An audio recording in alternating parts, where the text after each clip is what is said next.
we need to ask ourselves the question, so what? Let's say all the evidence points to Jesus being crucified. So what? Who cares?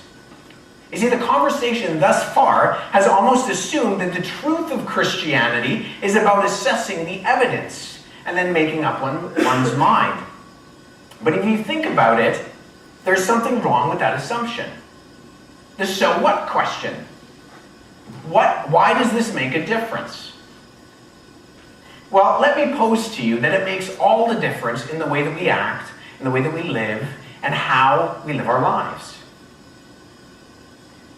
You know, the famous atheist Richard Dawkins, who's an evolutionary biologist, in his book, River Out of Eden, outlines basically the worldview that is most popular if, in fact, Jesus did not rise from the dead. And in it, he says, in a universe, well, here, I'll try to do this as accurately as possible. In a universe of blind physical forces and genetic replication, some people are going to get hurt, and other people are going to get lucky. And we won't find a rhyme or reason in it, nor any justice. The universe that we observe has precisely the properties we should expect if there is, at bottom, no design, no purpose, no evil, and no good.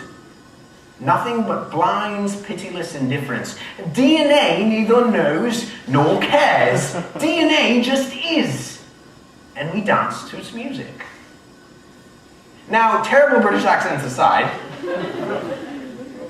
what is Richard Dawkins saying?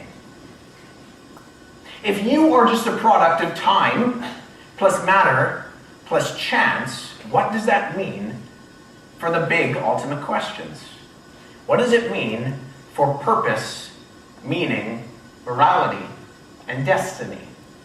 What does it mean for you as an individual? Last year, I was participating in an outreach event at the University of Toronto. That was a week-long event that we do called the Relevance Series. And after a specific talk that was given on the topic of science and faith, I started to get into a conversation with one of the other viewers. He was a medical student at the University of Toronto, and we were going back and forth, and he said at one point, you know, Wes, my professors are telling me that I'm just, what basically Richard Dawkins said, I'm just a product of time plus matter plus chance. I'm a cosmic mistake. I really don't have any ultimate purpose. I really don't have any intrinsic value because I'm just a bag of DNA bumping into other bags of DNA in a history of bags of DNA. But he said, at the same time, my professors, they tell me to have dreams. They tell me to have goals. They say have ambition, shoot for the stars. Because I know that doesn't make any sense. I know that's inherently contradictory. What does it mean? What is the ultimate conclusion if Jesus did not rise from the dead and you're just a cosmic mistake? If there is no rhyme or reason, you're just DNA, and DNA neither knows nor cares. It makes a big impact. Now, what about the flip side? What if Jesus did rise from the dead? What if all the evidence that I've showed tonight is actually true? How does that change the way we look? Well, in order to explain this to you, I want to introduce you to this person, Annie J. Flint. Now, Annie was born on Christmas Eve in 1866 in a little town in New Jersey. However, shortly after her birth, when she was only 2 years old, at the age of 23, her mother passed away giving birth to her younger sister. Her father died not long after that, and Annie and her sister were eventually adopted by two incredibly loving and caring individuals.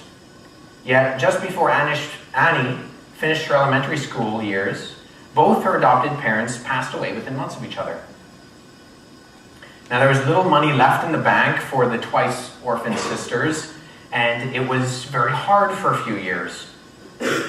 On top of that, shortly afterwards, Annie noticed some significant pain in her joints. And the pain got worse and worse until doctors finally diagnosed her with a version of early onset arthritis. Now, this condition progressed to the point where Annie could hardly move. Confined to a wheelchair, and her inability to move and her restraint to her chair, coupled with the lack of proper medical care, resulted in painful sores that popped up all over Annie's body. Now, movement of any sort was excruciating. Her life could arguably be summed up by words like mental and physical and emotional and spiritual pain. Now, if anybody had reason to complain, it was Annie. And yet in the midst of all this, she became famous for her poems and her hymns. Specifically, she wrote this: "He giveth more grace when the burdens grow greater. He sendeth more strength when the labors increase. To added affliction he addeth his mercy. To multiplied trials his multiplied peace. When we have exhausted our store of endurance, when our strength has failed ere the day is half done, when we reach the end of our hoarded resources, our Father's full giving is only begun. Fear not that thy need shall exceed his provision. Our God ever yearns his resources to share. Lean hard on the arm, everlasting, availing. The Father both thee and thy load will upbear. His love has no limits, his grace has no measure, his power no boundary known unto men. For out of his infinite riches in Jesus, he giveth and giveth and giveth again." Now, what gives a person like Annie J. Flint that kind of hope? In spite of being physically disabled, in spite of being emotionally scarred, in spite of a life of pain and suffering and hardship, the fact is that Annie believed with all her heart that Jesus had rose from the dead.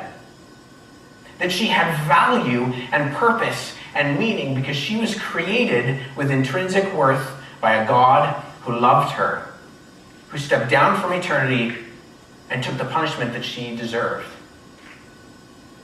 Jesus' resurrection changes everything. It changes the way we live, it changes the way we think, and changes the way we understand questions of purpose and meaning and morality and destiny. Let me just finish with this question. What makes something valuable? Think of something like a diamond or something like a bar of gold. What gives those things value? Now, you could be coming up with answers like, well, maybe they're rare. Well, that's not the case for diamonds. Diamonds are actually fairly common. It's definitely not the case for gold. Gold is fairly common. You could say, well, it gets its value because of its purpose. Well, what is the ultimate purpose? It's shiny. You see, what gives something value is what someone is worth paying for it. Is what someone is going to the limit of paying for it. Diamonds and gold have no value if no one is willing to buy it. They're useless. They're valueless until someone is willing to pay for it. Now, if Jesus rose from the dead, what does that mean for us? Now, arguably, what did Jesus pay for you? He paid the ultimate price. He stepped out of eternity and he died on your behalf. Now, what does that mean for your value? It means it just went through the roof. It means you individually not only have purpose, not only have value, not only have meaning, but that meaning, that purpose, that value is worth the ultimate price paid by the creator of the universe. If Jesus rose from the dead, it's not just factually significant. It's powerfully and supernaturally, existentially important. Let me just end with this. Jesus' words from John's biography of his life. Jesus says, "I am the resurrection and the life. The one who believes in me will live, even though they die, yet will still live. And everyone who lives and believes in me will never die. I came that they may have life and have life to the fullest." Friends, the facts The evidence and the truth, I think, speak for themselves. But if you're here today and you're searching, if you're inquiring with an open mind and an open heart, I would encourage you to open up your heart to God's love and forgiveness, because you are unmeasurably worth it. Arguments, facts, proof, evidence, they certainly help. I think they're important. I've devoted my life to it. But ultimately, we need to come to the grips with a powerful message of Jesus. That he came and gave his life and gave it to the fullest.